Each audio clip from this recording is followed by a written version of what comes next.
कलाकारों संग झूमे धामी। पहाड़ी मंडल जी तिलानी विकास बोर्ड का था कार्यक्रम। उत्तराखंड में 2 दिवसीय बीजेपी कार्य समिति की बैठक का आयोजन। हल्द्वानी में हुआ बैठक का आगाज। कई मुद्दों पर बैठक में होगा मंथन। चंपावत उपचुनाव में हार पर बोले हरीश रावत, मार्जिन बढ़ाने के लिए की गई लोकतंत्र की हत्या। आने वाले समय में सरकार को माफ नहीं करेगी जनता। देवभूमि में एटीएम से राशन देने का प्लान। फूड ग्रेन एटीएम की योजना को अमली जामा पहनाने की तैयारी। जल्द पैसे की तरह एटीएम से मिलेगा राशन। 11 और 12 जून को हरिद्वार में होगी विहिप की बैठक। देश के शीर्ष 300 से अधिक संत और महात्मा होंगे शामिल। हिंदुत्व के मुद्दे पर होगी चर्चा। काशीपुर में पुलिस के हत्थे चढ़ा राहगीरों को लूटने वाला गैंग। अवैध असलहों और मोबाइल संग 4 बदमाश गिरफ्तार। साथियों की तलाश में जुटी पुलिस। आप देख रहे हैं के न्यूज, खबरों का सारथी। नमस्कार, उत्तराखंडी खबरों में आपका स्वागत है। मैं हूं आपके साथ शैलेंद्र चौहान। खबर लक्सर से है, जहां तहसील सभागार में प्रशासन ने तहसील दिवस का आयोजन किया। वहीं एसडीएम व तहसीलदार ने तहसील दिवस कार्यक्रम की शुरुआत की। इसके साथ ही ग्रामीणों की समस्याएं और शिकायतें सुनी। तहसील दिवस में कुल 29 लोगों ने प्रार्थना पत्र दिए, जिसके बाद 5 लोगों का मौके पर निस्तारण करने के बाद बाकी के तमाम प्रार्थना पत्र संबंधित विभाग को देकर 1 सप्ताह में कार्रवाई के निर्देश भी दिए गए। इसके साथ ही एसडीएम व तहसीलदार ने प्रार्थना पत्रों पर 1 हफ्ते के भीतर कार्रवाई सुनिश्चित करने की हिदायत भी अफसरों को दी।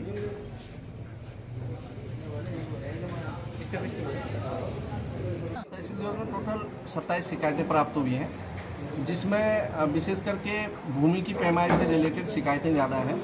चूँकि एक न्यायिक प्रक्रिया के अंदर पैमाइश की प्रक्रिया होती है, तो उसमें उन लोगों को अवगत भी करा दिया गया कि भाई पैमाइश से संबंधित जो है धारा 41 के अंतर्गत आवेदन करें। अन्य विभागों की जो शिकायतें प्राप्त हुई हैं, उनका निस्तारण के लिए संबंधित विभागों को दिया जा रहा है। और आज जो मौके पर शिकायतों का निस्तारण हुआ, 5 शिकायतों का निस्तारण हुआ है। सभी शिकायतों के निस्तारण के लिए 1 सप्ताह का समय दिया गया और 10 दिन के अंतर्गत इसकी समीक्षा मैं अपने लेवल पर करूँगा। खबर डोईवाला से है। उत्तराखंड हाई स्कूल बोर्ड के परीक्षा परिणाम में डोईवाला क्षेत्र की तमाम लड़कियों ने जहां शानदार रिजल्ट दिया, तो वहीं क्षेत्र और राज्य का नाम भी रोशन किया। डोईवाला में गन्ना कृषि पब्लिक इंटर कॉलेज की छात्रा अमीशा प्रवीण ने 93.5% अंक लाकर जहां राज्य में हाई स्कूल बोर्ड परीक्षा के रिजल्ट में तीसरा स्थान प्राप्त किया, तो वहीं राजकीय इंटर कॉलेज बुलावाला की छात्रा नेहा पवार ने 90% अंक लाकर स्कूल से टॉप किया है। डोईवाला के गन्ना कृषि पब्लिक स्कूल में 10 की छात्रा अमीशा ने कहा कि मोबाइल और टीवी से दूरी मेरी सफलता का राज है। वहीं बुल्लावाला इंटर कॉलेज की छात्रा नेहा पवार अपने माता पिता और गुरुजनों को अपनी कामयाबी का श्रेय दे रही हैं। मारखम ग्रांट ग्राम पंचायत के ग्राम प्रधान परमिंदर सिंह बाबू ने अपने क्षेत्र की इन लड़कियों का सम्मान करते हुए कहा कि बेहद गरीब घर की बेटियों ने आज जो मुकाम हासिल किया है, वो इनके जज्बे और जुनून को दर्शाता है। मैंने अभी 10th हाई स्कूल के एग्ज़ाम दिए और मेरे 89.6% मार्क्स आई हुई हैं। और इसके लिए मैंने बहुत मेहनत की, काफ़ी टाइम तक रात को भी लेट पढ़ा। एग्ज़ाम के टाइम भी सिर्फ 2 या 3 ही घंटे में सोई थी फाइनल के टाइम पर। और बहुत मेहनत करनी पड़ी इस एग्ज़ाम को क्लियर करने के लिए, पर इतना टफ भी नहीं था, पर अच्छा गया एग्ज़ाम भी। तो बुल्लावाला में जिस स्कूल में आप पढ़ते हो उसको आपने टॉप किया? जी। खुशी भी है कि बहुत, क्षेत्र का नाम रोशन हुआ है? जी बहुत खुशी हुई है। मेहनत भी साकार हुई है? यस सर, बहुत खुशी हुई। अपने पेरेंट्स को प्राउड फील करा पाई, सबसे बड़ी बात है मेरे लिए। खबर काशीपुर से है, जहां जनपद उधम सिंह नगर में तमंचे के बल पर राहगीरों से लूटकर आतंक मचाने वाले गैंग का भांडाफोड़ हुआ है। पुलिस ने वारदात को अंजाम देने वाले 4 बदमाशों को गिरफ्तार किया है, जिनके पास से जिंदा कारतूसों के साथ कई तमंचे और दर्जनों अधिक फोन बरामद हुए हैं। आपको बता दें, काशीपुर की सड़कों पर इन दिनों चलना किसी जोखिम से कम नहीं, क्योंकि काशीपुर की सड़कों पर इन बदमाशों ने अपना गढ़ जमा रखा है। आने जाने वाले राहगीरों को भांप कर ये बदमाश तमंचे के बल पर उनकी कीमती आभूषण के साथ फोन नकदी तक छीन लेते हैं और शिकायत करने पर जान से मारने की धमकी देकर फरार हो जाते हैं। इन बदमाशों ने आसपास क्षेत्रों में भी अपना काफी आतंक मचा रखा था। 4 लड़के हैं जो काशीपुर क्षेत्र में और आईटीआई क्षेत्र में फ़ोन छीनने की घटनाओं को अंजाम देते थे। इन्होंने 14 बार, कम से कम 14 बार, क्योंकि अभी हमें 14 फ़ोन बरामद हुए हैं, तो इस घटना को अंजाम दिया था। पुलिस ने गिरफ्तार किया तो उस टाइम इनके पास में चाकू और तमंचे भी मिले हैं, जिससे, और इन्होंने बताया है हमें कि इनका ये रहता था कि किसी ने अगर विरोध किया मोबाइल छीनने का तो ये उसको डरा के धमका के भी ना काम करते थे। खबर छतरपुर से है। गढ़ी मलहरा की ओर से आ रहे बाइक सवार युवक की सिटी कोतवाली थाना क्षेत्र के अंतर्गत महोबा रोड विंध्यवासिनी तलैया पर बीती रात ट्रक की टक्कर से मौके पर ही मौत हो गई। मृतक का जिला अस्पताल में पोस्टमार्टम कराया गया। मृतक दिनेश सेन पिता मगन लाल उम्र 32 साल निवासी ग्राम धौरा थाना मोरानीपुर जिला झांसी गढ़ी मलहरा से घर के लिए जा रहा था, तभी विंध्यवासिनी तलैया के पास ट्रक के पीछे का पहिया चढ़ गया, जिससे उसकी मौके पर ही मौत हो गई। प्रोग्राम था होली वगैरह का, होली वगैरह का, तो वहाँ से वापस आ रहे थे। कहाँ से? गढ़ी मलहरा के पास से, पड़वाहा गाँव है, वहाँ से। फिर कहाँ पे घटना हो गई? तो अपनी महोबा रोड पे कुछ तलैया के पास, विंध्यवासिनी तलैया के पास। विंध्यवासिनी तलैया। क्या हुआ है वहाँ पे? वहाँ पे आ रहे तो डंपर वाले ने मार दिया। ट्रक का पहिया चढ़ गया? जी, ऊपर पहिया भी चढ़ गया। हाँ, फिर? तो बस हम लोग फ़ोन लगाया हमने, तो फ़ोन दूसरे आदमी ने रिसीव किया। हम पहुँचे वहाँ पे, तो देखा तो बस स्पॉटिंग पे ख़त्म हो गए थे। फिर कहाँ लेकर के आए वापस? फिर वहाँ यहाँ पे आए PM कराने के लिए, रात में ले आए थे जिला अस्पताल। PM करवाया जाएगा जी। खबर उत्तरकाशी से है, जहां हरबटपुर विकास नगर से यमुनोत्री राष्ट्रीय राजमार्ग चौड़ीकरण जल्द होगा। चारधाम में आने वाले श्रद्धालु इस मार्ग से भी काफी आवाजाही करते हैं, जिससे लोगों को आवागमन करने में परेशानी होती है। लगभग प्रत्येक वर्ष इस मार्ग पर कई बड़ी घटनाएं होती रही और सड़क चौड़ीकरण न होने से जाम की भी समस्या होती है। स्थानीय जनप्रतिनिधियों व स्थानीय लोगों ने सड़क सुधारने की शीघ्र मांग उठाई है। परिवहन मंत्री चंदन राम दास व पुरोला विधायक दुर्गेश्वर लाल ने कहा कि जल्द केंद्रीय परिवहन मंत्री से मिलेंगे और समस्या का निस्तारण करेंगे।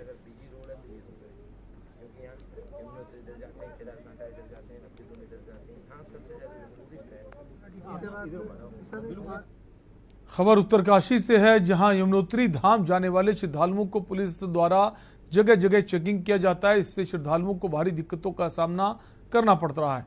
वहीं श्रद्धालुओं का साफ तौर पर यह कहना है कि चेकिंग होना ठीक बात है, लेकिन जगह जगह चेकिंग से हमारा काफ़ी समय बर्बाद हो जाता है। इसके साथ ही जिस जगह चेकिंग होती है उस जगह पर बैठने की कोई व्यवस्था भी नहीं है, हमें ज़मीन पर ही बैठना पड़ता है। इसके साथ ही ऊपर से भारी गर्मी भी सहनी पड़ती है। बात करें बुजुर्गों की या फिर बच्चों की, सबसे मज़े की बात तो यह है कि डामटा में 1 किलोमीटर की दूरी में 2 जगह चेकिंग की जाती है, जो उचित नहीं है।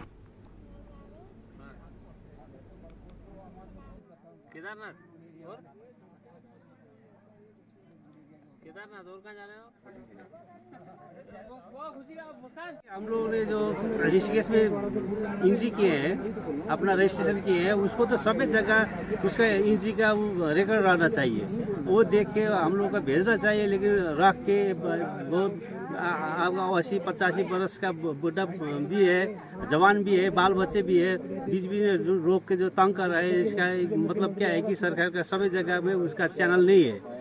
ये इसका व्यवस्थित करना चाहिए। तो सही होनी चाहिए, व्यवस्था ऐसी होनी चाहिए कि एक बार रजिस्ट्रेशन हो जाए तो हर जगह उसका रिकॉर्ड होना चाहिए। ऐसा कुछ है नहीं, हर जगह अलग अलग रजिस्ट्रेशन मांग रहे हैं, अलग अलग चेकिंग कर रहे हैं। ऐसा नहीं होना चाहिए, बहुत परेशानी हो रही है। उत्तराखंड में विधानसभा सत्र की तारीखों का ऐलान हो चुका है। 14 जून से 20 जून तक विधानसभा का बजट सत्र चलेगा। पहले विधानसभा सत्र गैरसैंण में कराने की बात की जा रही थी, लेकिन अब बजट सत्र देहरादून में ही आयोजित किया जा रहा है। विधानसभा सत्र को लेकर शासन की ओर से सभी तैयारियां पूरी कर ली गई हैं। विधानसभा सत्र में प्रदेश सरकार बजट पेश करेगी। देखिए खास रिपोर्ट।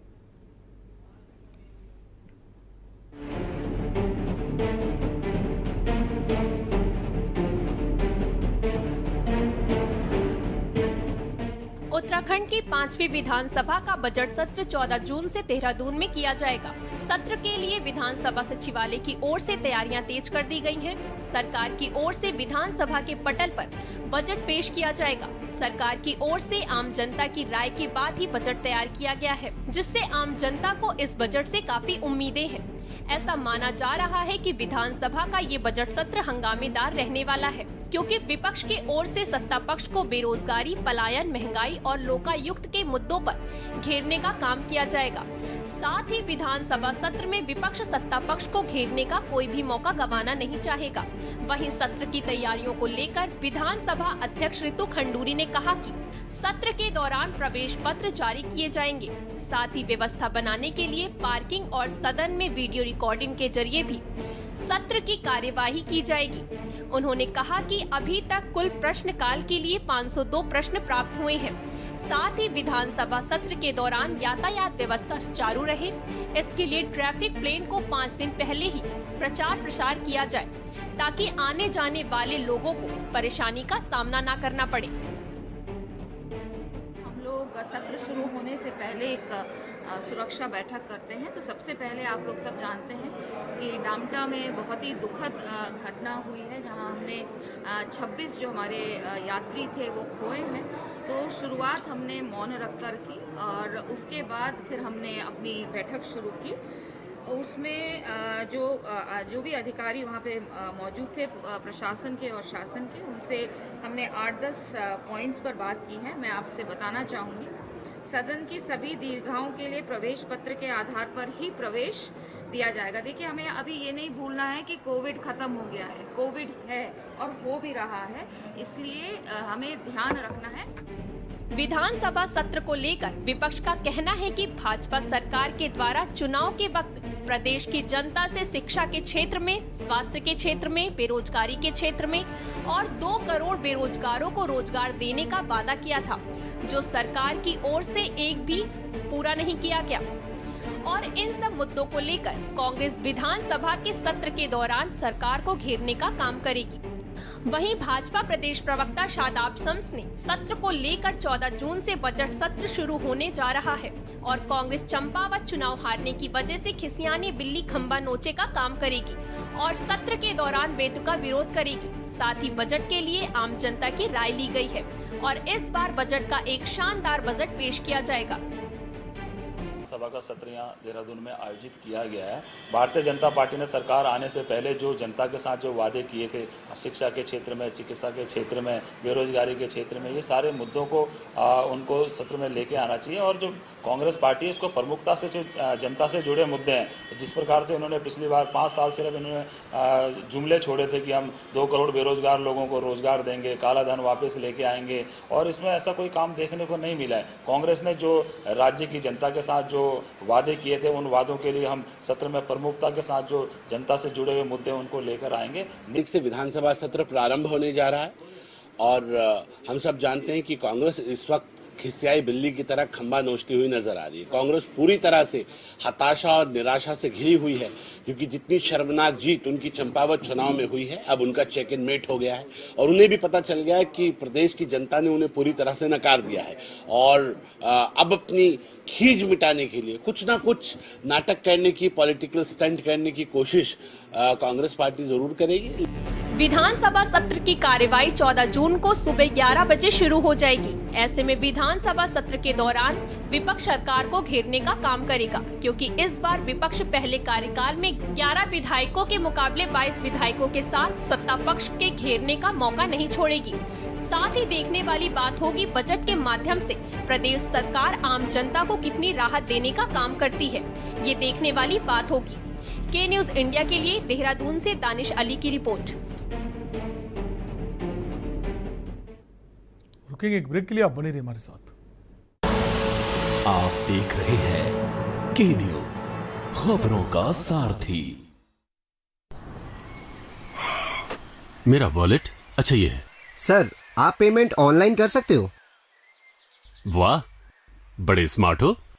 कहाँ से हो और कौन कौन है घर में? सर बस मैं हूँ, माँ है और छोटा भाई है, और सर मोदी जी भी। पीएम मोदी जी। मतलब?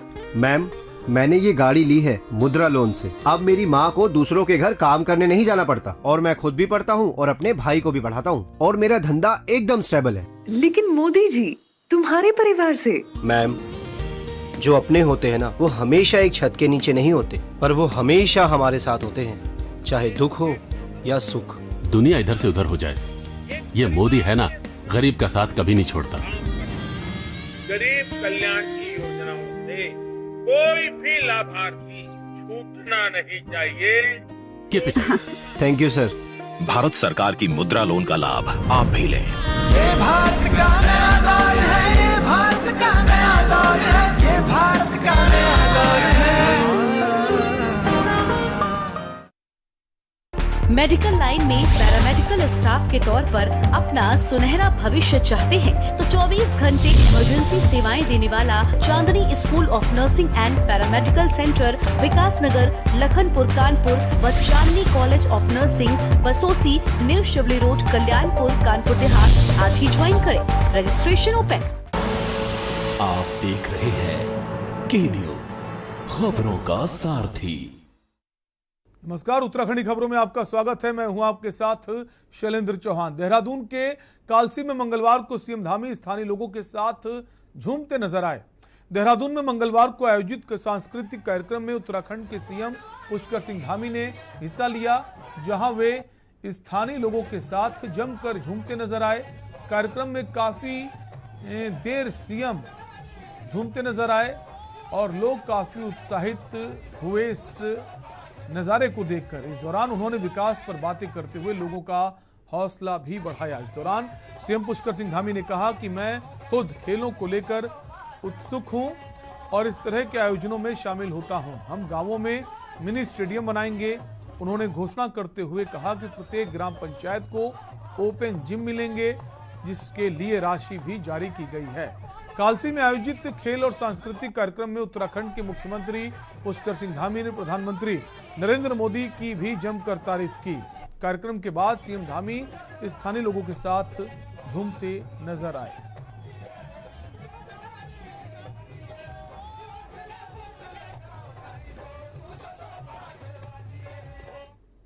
खबर देहरादून से है, जहां आज आम आदमी पार्टी के प्रदेश कार्यालय में मध्य प्रदेश के 26 मारे गए तीर्थयात्रियों के लिए एक श्रद्धांजलि सभा का आयोजन किया गया, जिसमें सभी की आत्मा की शांति के लिए दुआ की गई। वहीं रविंद्र आनंद गढ़वाल मीडिया प्रभारी ने कहा कि चारधाम यात्रा की मुख्यमंत्री मॉनिटरिंग खुद करें। पर्यटन मंत्री और प्रभारी मंत्री यात्रा को लेकर गंभीर नहीं है। जैसे खबर चलती है उससे पहले वीडियो चलता है, फिर बाइट चलती है, फिर फोटो चलती है।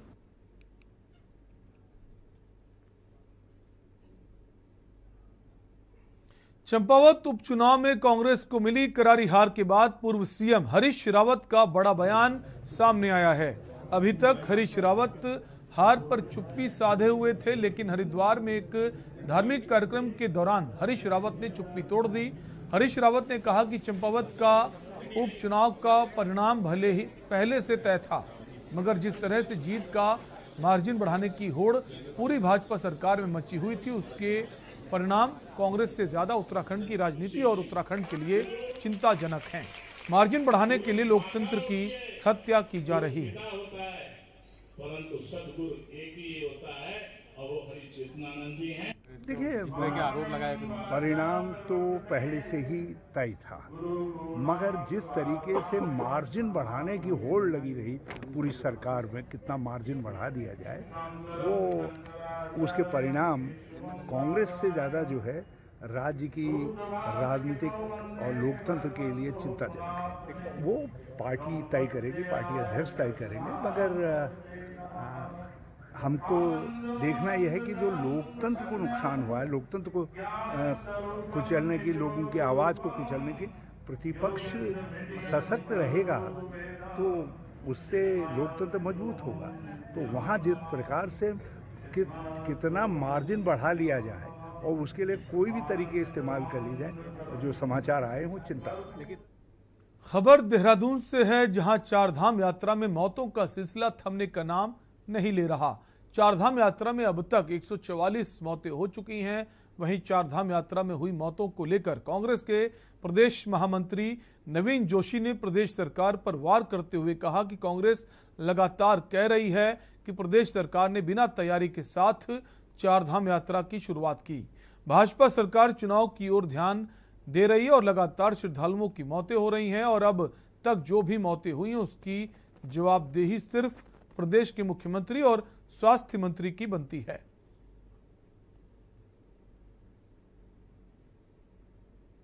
देखिए, कांग्रेस पहले से कह रही थी कि चारधाम यात्रा शुरू होने वाली है, यहाँ पे सारी व्यवस्था को दुरुस्त कर लीजिए, लेकिन भारतीय जनता पार्टी अपने चुनाव में व्यस्त रही। मुख्यमंत्री जी का चुनाव था, सारे लोग चुनाव में व्यस्त थे, ऐसी कोई इन्होंने समस्याओं का समाधान नहीं किया, जिससे रोज़ दुर्घटनाएं हो रही हैं। जो बसें जा रही हैं उनका कोई मेंटेनेंस नहीं हो रहा, उसकी फिटनेस देखने वाला कोई आदमी नहीं है। वहाँ पे जो बाहर के लोग आ रहे हैं, कई लोग रोज़ सूचना मिल रही है कि आज इतने लोग हार्ट अटैक से मर गए, इतने लोगों को इलाज न मिलने के कारण मर गए। हम तो ये कहना चाह रहे थे कि स्वास्थ्य मंत्री धन सिंह जी भी अपने विभाग में सिर्फ ट्रांसफर में व्यस्त हैं, और जो मुख्यमंत्री के चुनाव में व्यस्त थे, इनको राज्य की जनता से और जो तीर्थयात्री आ रहे हैं उनसे कोई सरोकार नहीं था। और जो ये मौतें हो रही हैं उसके लिए अगर कोई जवाबदार है तो राज्य की भारतीय जनता पार्टी की सरकार है। वो तीर्थयात्रियों को समुचित व्यवस्था देने में नाकाम साबित हुई है। और बुलेटिन में फिलहाल के लिए इतना ही। देखते रहिए के न्यूज़ इंडिया। नमस्कार। आप देख रहे हैं के न्यूज़, खबरों का सारथी। कानपुर में नई सड़क पर हुए बवाल में बहुत बड़ा खुलासा। शहर में दंगे के लिए दूसरे जिले और मोहल्ले से भी आए थे बवाली। पोस्टर जारी होने के बाद पुलिस को फोन पर मिली थी जानकारी। उन्नाव के शुक्लागंज निवासी पत्थरबाज सिराज हुसैन को पुलिस ने किया गिरफ्तार। हीरामनपुरवा गम्मू खां का हाथा, रेल बाजार चमनगंज की बवाली गिरफ्तार। पुलिस ने अब तक 35 बवाली को किया गिरफ्तार। SIT की पड़ताल में बड़ी साजिश की बात आई सामने। आगरा में नवनिर्माण मकान गिरने से हड़कंप, 2 युवक मलबे में दबे।